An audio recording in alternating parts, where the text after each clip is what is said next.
moving quick as fast as Kevin Keegan. With trumpets in the air, the first one's there, are you and the victory earned. On many a case we've had to face a nasty with a shooter. And you always win when you get stuck in and punch 'em up the Uga. Fond memories of dear old Basil, and even fonder memories of 70s soccer. A time of managerial giants and footballing greats. Toshack, Keegan, 1-0. Hey, Baz! For missing the target from there, you want bloody shooting! Not to mention a few scoundrels and scallywags.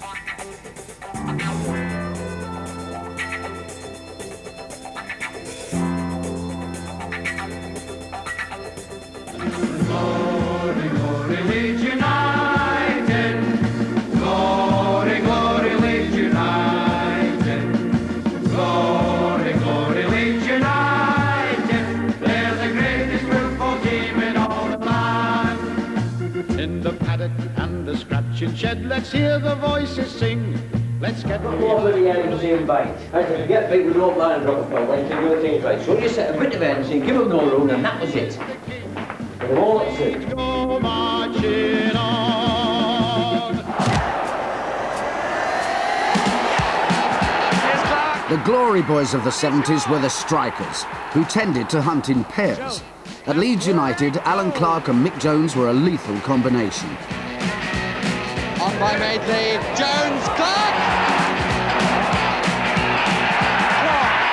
Clark and Jones scored over 150 goals for Leeds and combined to produce the goal that mattered most. Meanwhile, Liverpool had their own dynamic duo. Toshack is the scorer. Now Toshack, that's for Keegan. What a goal! The scourge of defenders all over the land. He relied upon me to lend him a hand. We worked together, a perfect pair, down on the ground and up in the air. Though we played two entirely opposite roles, 6 seasons together brought 200 goals. We were never short of a trick or surprise. We were once mistaken for Morecambe and Wise. Yet some of the time we couldn't agree. From up in the stands that was easy to see. But we'd soon work it out and get back in the groove. What do they say? True love never runs smooth. But the friendship we forged forever will last. There was one major reason that brought us our fame, a genuine love we possess for our game. But not all 70s strikers were double X. After all, there was only one Super Mac. Gibb. Lovely dummy. One goal. Really a very good goal. Here's McDonald.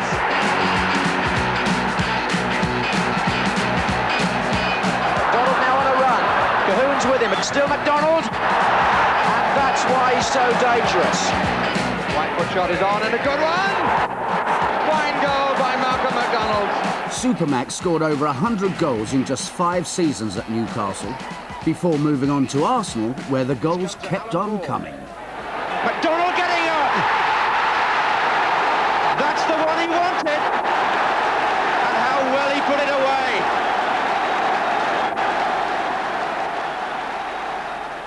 We all had nicknames. They used to call me Big Al. Billy was Chalky. The extension, because the players used to say that because they used to get to things that you think, oh, I've got that, and next thing this leg comes from nowhere. So, yeah, I remember that one. Any others? Crazy Horse. Oh, I was stone mad. I was bonkers. I would have done anything on the field, you know. To stop or score a goal, I would have done anything on the field.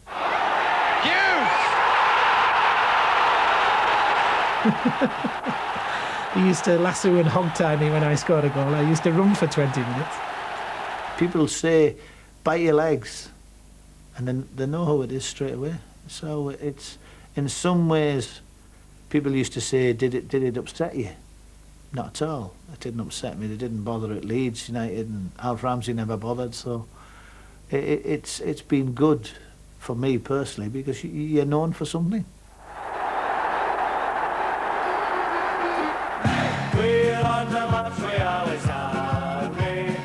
We're going to the Argentine, and we'll really shake them up when we win the World Cup. 'Cause Scotland are the great we're really gonna show the world a brand of football that they could never know. We're representing Britain and we've got to do or die for England candidate, cause they didn't qualify.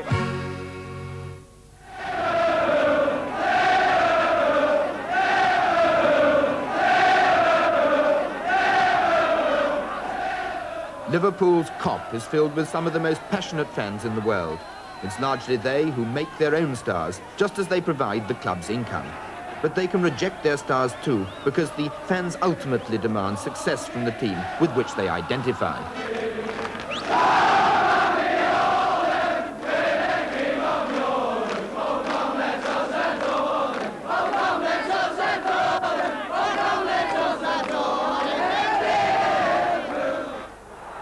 We were a team ready to explode. We had great players, we had a great team spirit, we had a great stadium, we had a stadium frightened, everybody, frightened to death to come to Anfield. And we had a manager who was the best ever.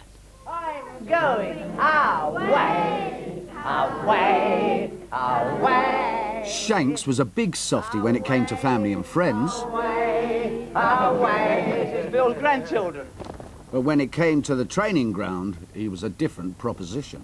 5, 6, up, down, 2, shut up, 4, 5, 6, up, get your head down, do your bloody exercise. The crowning glory of Shanks's Anfield army came against Newcastle in the '74 Cup final. He wasn't offside, Smith. Yes, Keegan second, and Newcastle were undressed. It's all over, he's saying. He's just waiting for that final whistle to go to get to his players. And it's gone. And 6 weeks later, so was Shankly, into an unexpected early retirement. Bob Paisley took over and steered Liverpool to even greater glory, including 4 championships and 2 European Cups before the decade was up. My Liverpool, the cup will always rule. We'll show the world how football's played. My Liverpool, the cup will always rule. Come and join us. We're gonna take the cup away. I always say the '74 side was the best side, the side that murdered Newcastle in the cup final. That's my opinion. And the cup belongs to Liverpool. And yet, how can I say that when the '77 side have gone so close to winning a treble which will never ever be repeated? And there it is, the smile of the season from Emlyn Hughes, the performance of the season, the trophy of the season, and won by the English champions, Liverpool. From 72, 73 through to 84, 85 will never be repeated in English football. Never, ever domination that we had over the English game. Well, they weren't the most modest side, but Liverpool were definitely the most successful team of the decade, even if Chelsea had more style. Now, when it comes to picking the players of the 70s, everybody has their own opinion. Now, I'm sure you've got yours, but here, just have a look at mine.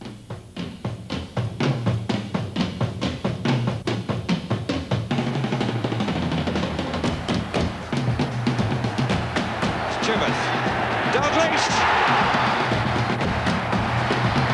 Who says goalkeepers don't win or save matches? This is Wallace. Ferguson. Oh, what a save!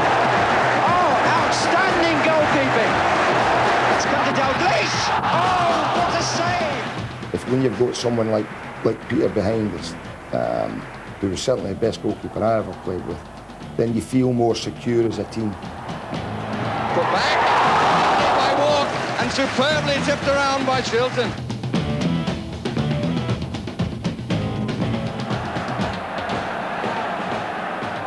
Brazil, Souness, Douglas, on to Alan Brazil.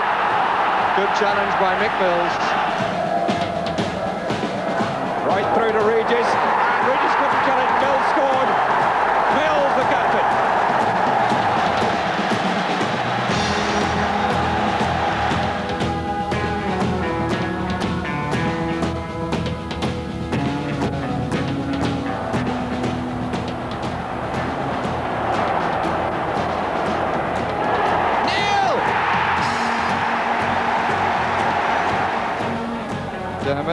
Neil has made the run. And how well too! And he gets the second!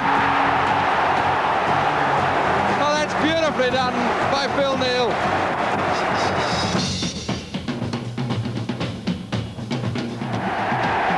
Marsh coming in. Hughes once more doing great work at the back. What an improved player this is. True international class now. I was still a mouther and a shouter, you know, and a doer and a puller and a tugger. I mean, I used to come off with headaches from shouting, even if I hadn't been involved. Back he goes into covering position and deserves every bit of the applause he's getting. To Hughes. That's a good angle. Oh, what a screamer from Emlyn Hughes.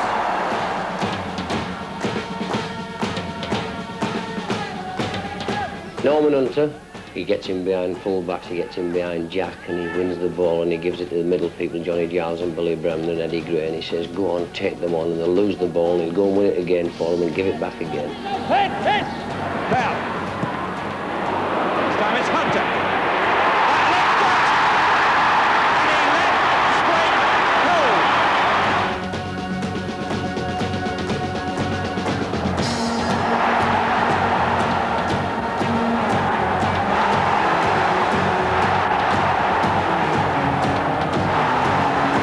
If he hadn't been a footballer, he could have been a middle-distance runner, without a shadow of a doubt, because he had tremendous lungs, tremendous pair of legs to get up and down the field.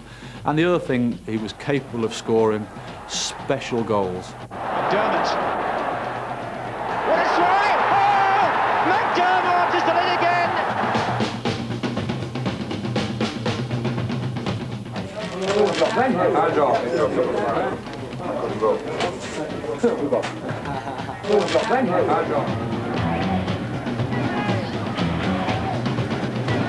It's Bremner!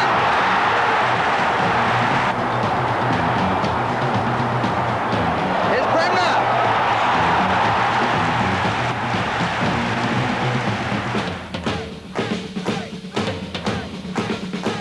Boys and girls, Colin Bell. Oh, one in! This is tough. Two in! Three! I told you it was accurate. Four, he's got it! That's incredible. Five, he's done it! He's done it! First of all, he was a phenomenal athlete. Well. He was good in the air. He had two good feet. Bell's got a chance now. He could score goals. Bell!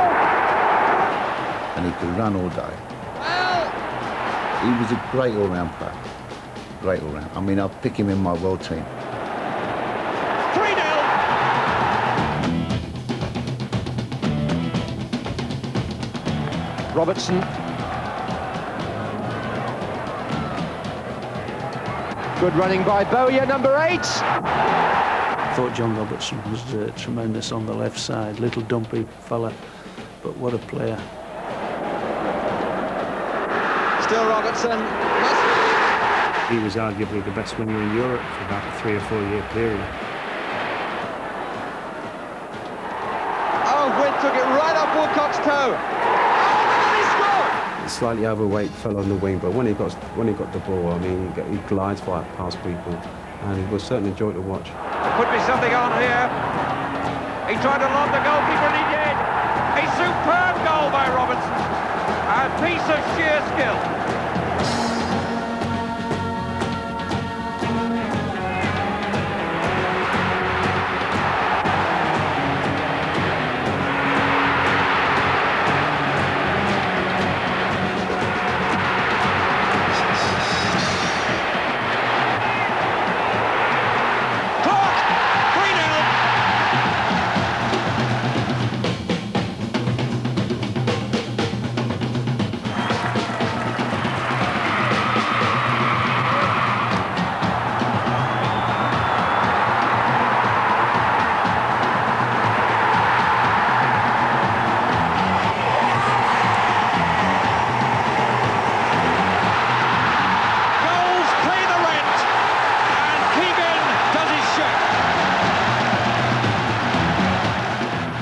there you have it.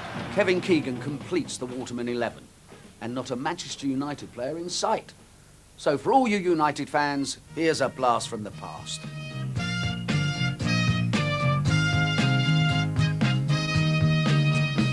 We've been through dark and stormy weather, but always been each other's friend. We've been through On by Macari. Smith slips slightly. Jimmy Green off. And has it gone in by Macari, is it?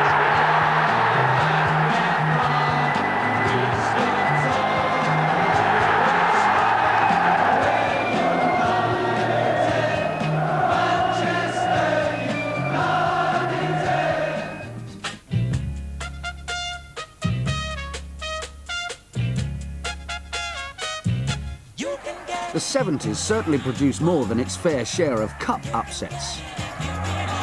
Hornsbury missed it and Gibbs. Crawford got it. In 1971, the mighty Leeds were humbled by 4th Division Colchester United. And a year later, it was 4th Division Hereford who shocked Newcastle. This is George, the substitute. Oh, turning well. Malinder. Meadows heading it on. Tremendous spirit in this Hereford side. They're not giving this up by any means. Radford. Now Tudor's gone down for Newcastle. Radford again. Oh, what a goal! What a goal! Radford the scorer. Ronnie Radford. And the crowd are invading the pitch. And now it will take some time to clear the field. Unfortunately, neither Hereford or Colchester made it to Wembley. But 2nd Division Southampton did, as they faced hot favourites Manchester United in the 1976 Cup final. Well, this may not be one of the great games, but it's pretty finely balanced. And there's been plenty of incident too. McAlliar to Stokes, who's onside. 1-0.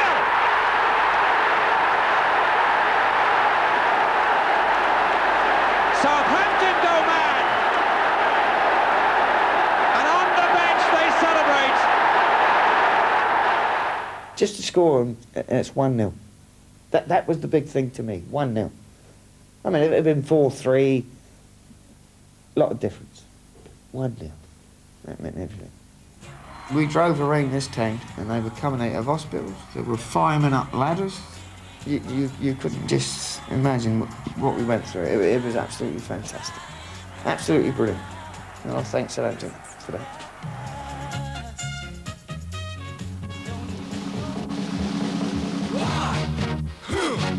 Yeah. What is it good for? Absolutely nothing. The 70s also saw the rise of hooliganism. The early signs came at Leeds following a controversial refereeing decision. But this was tame stuff compared with what was to follow. By the mid-70s, stand-up fights and pitch invasions were standard. I throw house bricks for the Arsenal. I chuck lead pipe for West Ham. I kick a name for Chelsea. I kettle for Tottenham. I drop bottles for United on the crowd from up above. Yes, football is the game that we all love. We all love football. Bomb, hurt, kill. Ah! We all love football. Slash, kick, maim. Ah! Football is the game that we adore.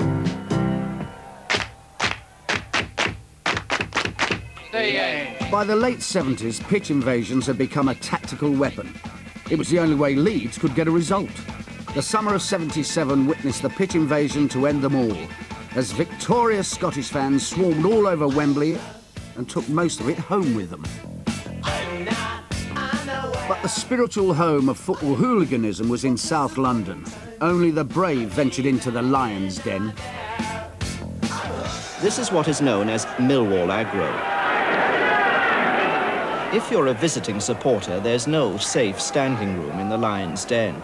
Everybody knows us, we're called Millwall. Let 'em come, let 'em come, let 'em come. Let 'em all come down to the den. When they come down Millwall, they get battered. They get battered. Same as Tottenham would get battered when they come down here, Tottenham, because they got too much mouth. We've got standards. I mean, they're not like your Uniteds and your Chelseas that go around kicking and cripples in wheelchairs and things like that. If there's a bystander there, like a woman with a baby, they'd help that woman and a child out of the way and then carry on with the racket. And I'm not going away for some dirty northern punts to spit all over me. No, if he spits over me, I'll put a pint glass in his head.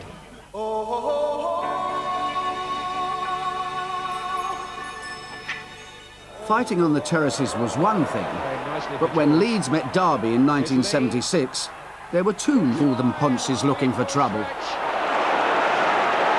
And a fight going off the ball between Hunter and Lee. The fists were flying, and that's been brewing for quite some time. I wasn't having a good game. And then it just broke between me and him, and then it just flared up from there. And I'm wondering if he sent them off, because they're wandering away to the far side of the field, and it looks to me as if it's broken out again. It's broken out again, and now this time a complete free-for-all. Lee and Hunter were walking across to the far side, and it all started all over again.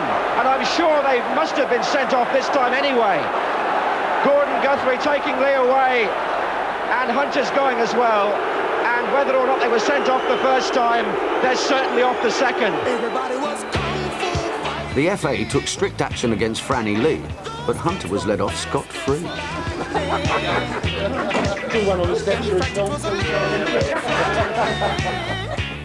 I've just had a very fair hearing and I've got banned for 4 games and fined £250. What happened to Norman?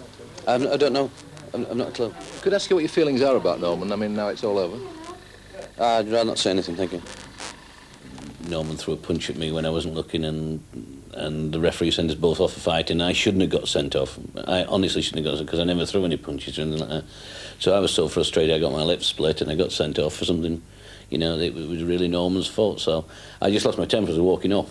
And I think it was just a bit of pent-up emotion over the years, so we let fly at one another. I saw him the other day, well, not the other day, about 2 months ago over at City. And Neil Midgley walked by and he just said to me, "Come on, Midgley's here, Norman." He said, "Let's me and you go finish that fight and let's see who wins," he said.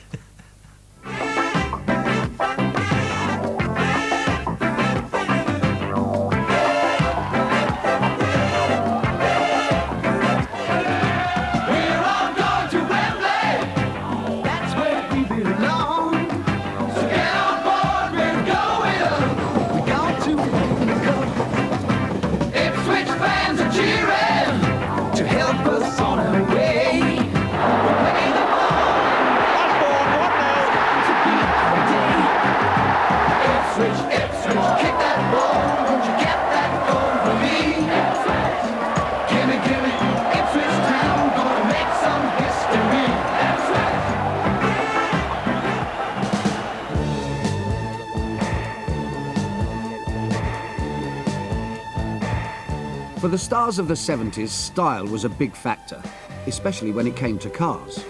And no one had more style, or more cars for that matter, than Frank Worthington. I had MGBs, MGB GTs, Alfa Romeo, Spider, I had everything. Ford Cortina 1600E, and then I moved on to BMWs. So I had BMWs throughout the whole of the middle, late 70s.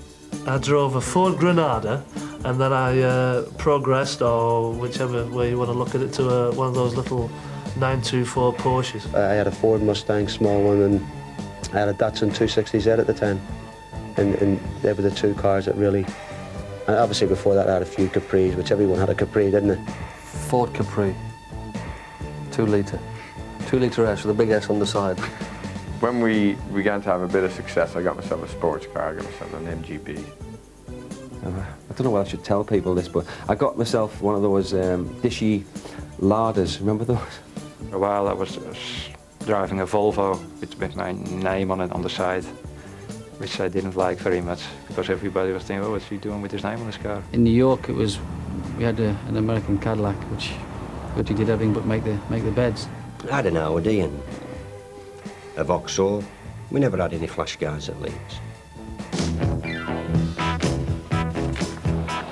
Lacking style and charisma off the pitch, Leeds United let their football do the talking. Forward for Gray again.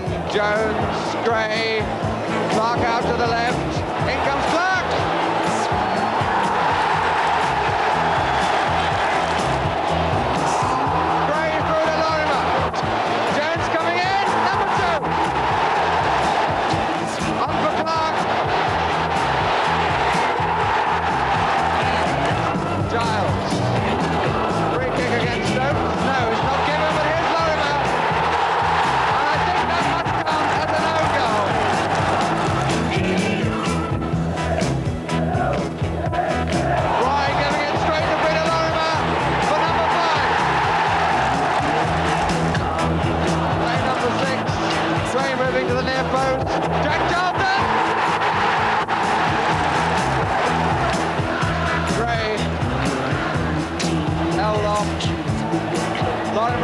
underneath it. In comes Jones!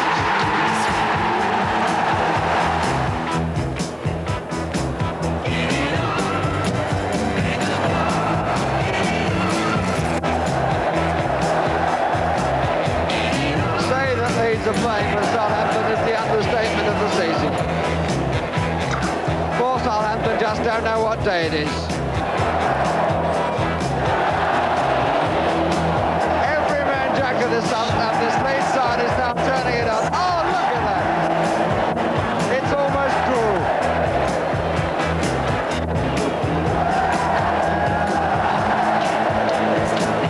The Ellen Road crowd are lapping it up. The second home match running. Leeds United are turning on a brilliant show, and the other team are just not on the park. Maybe we were a wee bit cruel, maybe certainly Southampton players took exception to it at the time, and rightly so.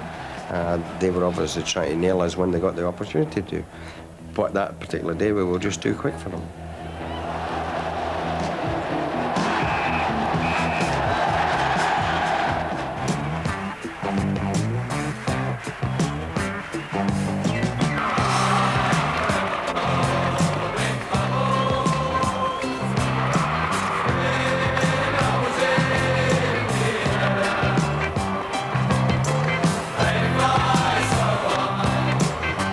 We didn't discard Bobby, as bloody Cluffy said. We allowed him to go to Fulham where they play a more elderly sort of game. Oh, blimey. Talk about your Chelsea pensioners. I mean, your pensioners, they might watch Chelsea, but blimey, some of them bloody play for Fulham. This is Moore's 47th appearance at Wembley.